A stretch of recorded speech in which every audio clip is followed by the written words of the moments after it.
Hey guys, Vegan Cyclist. So today we're going to talk about how to prepare for your first race. Alright, so I'm going to cover all of these things in this video, but honestly, if you're thinking about racing, just do it. Just get it over with. Sign up for the next race near you. Just do it. Just do it! Right? Don't even put that much thought into it. Like race this weekend, race next weekend, whenever. Just go and do it, because most likely you're probably going to get dropped in your first race. So to say like putting out this whole 6-month year training program for this one event builds so much pressure on it, and then when you probably don't do that good, you're going to be really deflated. So just go, just start doing it. You'll learn as you go. But if you don't want to do that and you're more of the type of person that really wants to plan everything out and make sure that you're going to be the best that you could possibly be and be very prepared for your first race, watch this video. Okay, so why do you want to race? For me, racing is all about competition and putting myself on the chopping block and saying, am I good enough? How do I stack up? How do I compare to everyone else that's doing kind of the same thing that I'm doing? But honestly, if you're not really even that big into racing and you don't want to do it for a long period of time, just doing one race is going to help you tremendously for your fitness. You'll become a way better cyclist just off doing 1 or 2 races and calling it a day, right? Now, this isn't always the case, but this is a pretty good rule of thumb that the fastest local rec high-vis rider is the slowest racer. And so if all you're doing is riding with the local guys in your local group, what you'll end up seeing is a spectrum of, awesome to not awesome. And as you progress, you might get to the end of that spectrum where you're feeling pretty confident in your skills as a cyclist and your fitness. And so then what will end up happening is you kind of hit this plateau, because the guys that you're riding with, you know that you can beat, or maybe there's one guy that always beats you on a climb, but that's okay because you finish second or third, and you start to get kind of complacent, like that's good enough. But when you start to race, that spectrum all of a sudden grows to something that is much greater. So you realize actually how strong some people really are. And so then you kind of reevaluate where your fitness is. This undoubtedly will absolutely make you a better rider. So when you say only have a couple races under your belt, going back to the recreational, just social type centuries will all of a sudden become way more enjoyable because your fitness is just on a whole nother level. Okay, so now what types of races are there? There's road races, there's time trials, there's circuit races, and there's criteriums.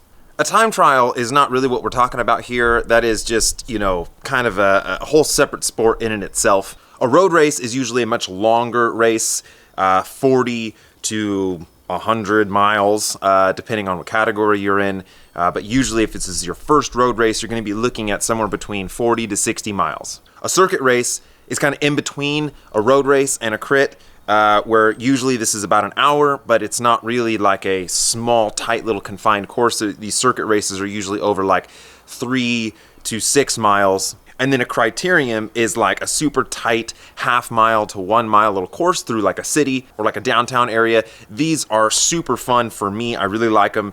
You really close and confined. A lot of people think they're super dangerous because of how fast you're going and how close you are to everyone. But in my area, they're super abundant. They're everywhere. They're every weekend pretty much.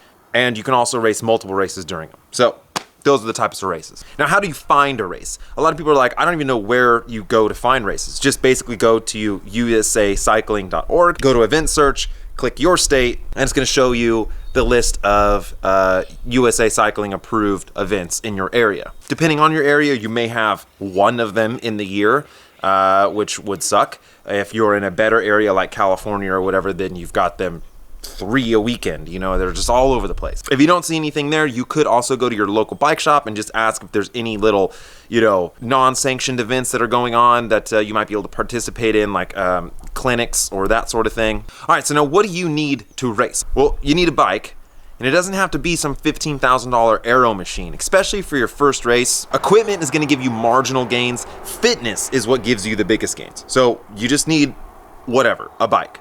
And then you're gonna need some kind of fitness, and high-end fitness at that. So just because you can go out and ride 3, 4, 5, 6 hours, and that's no big deal to you, racing has a whole nother side of it, which is the intensity. Now, if you're gonna do a road race, your endurance is definitely more important, because doing, like, say, 40 to 60 miles is definitely, you're gonna need some kind of base. You're gonna have to probably have rode that amount of miles before, and so that you know kind of how your body reacts. Road races usually play out a little bit different, and you can kind of just sit on wheels for most of it, unless there's any climbs or anything like that. Usually in road races, it gets really, really intense in the final, couple miles or kilometers. But in a criterium, your fitness has to be really on the high end. Like, you need to be able to bleed out of your ears for anywhere from 1 to 10 minutes, because even in the beginning stages, right, like Cat 5 or D grade or whatever it is outside of the US, in a criterium, man, the pace just goes insane, just like spikes and then drops and spikes and drops. And those surges, usually you've never encountered those road or during training or out on group rides. So you're gonna need some high-end fitness to race. Okay, so that's out of the way. 6 months out, you're gonna wanna start riding with the local groups if you haven't already. There should be some kind of local ride that's like some fast dudes measuring their dicks Tuesdays and Thursdays or whatever, but you're gonna wanna go out and try to replicate some kind of race action or race tactics with local group rides. Something where people maybe attack, or there's like a stop sign that everyone races to. This will kind of get you into the feel of the race flow, because it's much different than just your Saturday or Sunday ride out to the coffee shop. Okay, 3 months out. You're probably gonna wanna start doing some intervals at this point. I would recommend maybe 5-minute to 10-minute on intervals, with about half that as recovery. So if you're doing, say, 10-minute intervals, then you would do a 5-minute recovery and then do another set of 10. You could do that anywhere like 2 to 3 times and then call that the workout. Again, I kind of recommend like a 3-week on and then 1 week off. So you could do 3 weeks of, say, 2 to 3 interval sessions in the week. Also trying to get in some other group rides, and then followed by 1 week recovery where you still ride, but take it easy off of those intervals. All right, 30 days out. We're getting close now to that race. At this point, you wanna probably start upping the intensity even greater. So now you're gonna do intervals more of like 3 minutes to 5 minutes. So say you do whatever, a 4-minute on, you would then have 2-minute off. You could do that 3 to 5 times. Currently, right now, I am doing 5-minute intervals 5 times with a 2.5-minute rest, and I'm shooting for 320 watts on each one of those intervals. If you don't have a power meter, these intervals should feel like the first one should feel pretty hard, and then progressively each interval should feel worse and worse and worse, basically till where like the 5th one almost is just all out as hard as you can go for 5 minutes. During these 30 days out, if you have to choose between long, slow rides or short, intense rides, definitely lean towards the side of short, intense. Even if your ride's only like 40 minutes, as long as it's super intense, that is gonna build the motor that you need to do your first race. Okay, 14 days out. Now this is when you're gonna need to start reducing the volume if you were doing volume. So if you're a guy that has a lot of time and you're putting in like 10, 15, 20 hours a week, whatever, about 2 weeks before your race, you're gonna wanna pull back on that volume. Don't really reduce your intensity, and this would be called like a taper week. So you're going to keep the intensity high, but your volume is gonna decrease to hopefully reduce your fatigue and improve your overall form to get you to peak for this race. 7 days out, you're gonna wanna continue your taper week here. So your long, hard rides, you're not really doing any of those. You're doing some more short, intense rides, but you're not gonna wanna change anything during this period of time. A lot of guys make this mistake where it's getting close to the race and they wanna start changing everything up, so all of a sudden they do wildly different things than they've ever done with their body, like changing their diet, changing their sleep habits, changing their work schedule, changing everything. Don't do that. Just keep what you were doing for the last 6 months to a year, because that's what you're comfortable with. Don't make changes right before the race. Do it afterward. Kind of how I do it is sign up for the race around this period or window. If you sign up for the race before this, like 30 days out, 45 days out, 60 days out, whatever the case, I don't know, man, stuff happens, right? You might become sick, or your plans might change, and then it would just be a bummer to sign up for a race that you can't go to because of other things. So 7 days out, sign up for that race. But don't leave it to the day of. Pre-reg. Definitely pre-reg. All right, so it's the day before the race. You probably have some nerves. You're probably kind of like overthinking it a lot, and you just got to wipe your mind clear. I was gonna get up and find the broom, but then I got high. Don't really worry that much about the race. Most likely, you're gonna get dropped. You're not gonna win. You're not gonna do very good. It's your first race. Just embrace that that's probably what's gonna happen, and don't really worry about it. Look at it as an experience and a stepping stone to greater fitness and maybe a long, enjoyable life of racing bikes.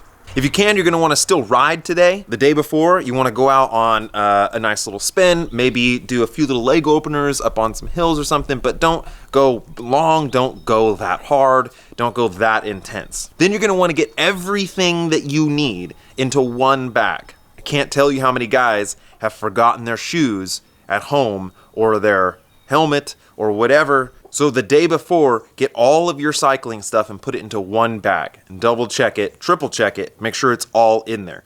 Don't put your stuff in weird places that you've never put them in before, like your Garmin or your shoes, and be like, well, I won't forget them right here at the door. And it's like, but if they've never been there at the door before, most likely you're not gonna be like redoing that in your mind, right? So you're just gonna walk out a different door, whatever. Everything in one bag. So in the morning, you grab it and you don't have any worries. You don't have to stress about, did I get something? Did I not get something? It's all in the bag. Also, you're gonna wanna know where you're going. I know that seems like obvious, but don't just assume that you'll find where you're going once you get there. So wherever the race is, for me, most races are like 3 hours away, and they're places I've never been. So even though like I know this race is in Snelling, California, well, where exactly is Snelling, California? And how long is it gonna take me to get there? So check out Google Maps and really find the best route and how long it's gonna take you, so that you're not stressing, or that you're halfway to the race and your buddy calls you and you're just like, dude, the race just went off and where are you? Don't miss your race. Know where you're going, know how long it takes you.